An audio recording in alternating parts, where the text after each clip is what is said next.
اگر قلب یک نفر فاسد بود زبان ملامت نیست، زبان ترجمان قلب است. چرا ما دروغ میگیم؟ چرا یک کس را بد میبینیم؟ چرا غیبت یک کس را میکنیم؟ اگر یک کس بدت نبیه هیچ وقت غیبتش نمیکنی. قلبا بد میبینیش از این خاطر غیبتش میکنی. اگر یک نفر خوشت بیاید ولو که اشتباه هم داشته باشه برش یک راه چی پیدا میکنی؟ راه خلاصی میگی خلاص اشتباه کرد. چرا غیبت میکنیم؟ قلب ما کثیف است.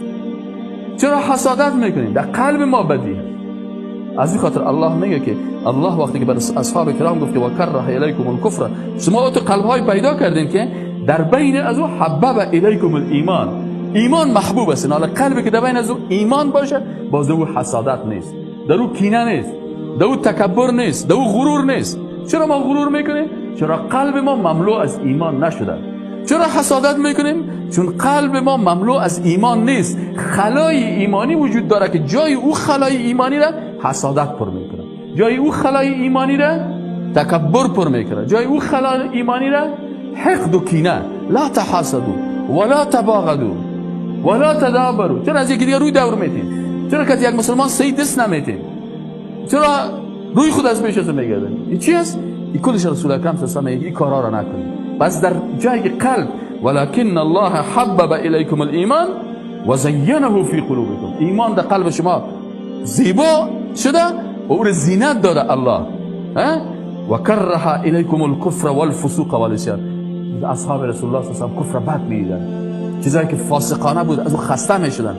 یک کس غیبت میکرد در مقابل غیبتی از او غیبت نمیکرد بلکه او غیبت کننده را ملامت میکرد و باش میگه که تو خودم گناهکار کردی، مرا هم گناهکار کردی و عصیان و سرکشی را بد میدیدن. مجردی که یک نفر میدید که یک معصیت میکنه از مجلس معصیت نمیشیشتن، او را تشویق نمیکردن. اولئک هم الراشدون، اینی کسی که اینی صفات داشته باشه اینی مردم ها هست که اینا واقعا رشد کردن، ایمانن رشد کردن. شاید یک کس رشد عقلی کرده باشه، بسیار هوشیار باشه، لکن از نگاه ایمانی بسیار ضعیف باشه. این از صفات اخلاقی که در این سوره حجرات گفته میشه.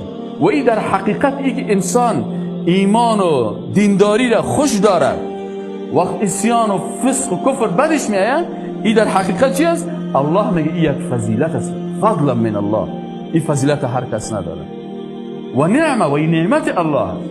این که قلب پاک داشته باشی، در قلبت حسادت و غرور و تکبر و کینه نباشه، این یک فضیلت الله هست که بر تو داده شده و این یک نعمت الله هست که بر تو داده شده. و این که تو تکبر میکنی و غرور میکنی و حسادت میکنی، این در حقیقت چی است؟ از فضل الله و از نعمت الله محروم هستی.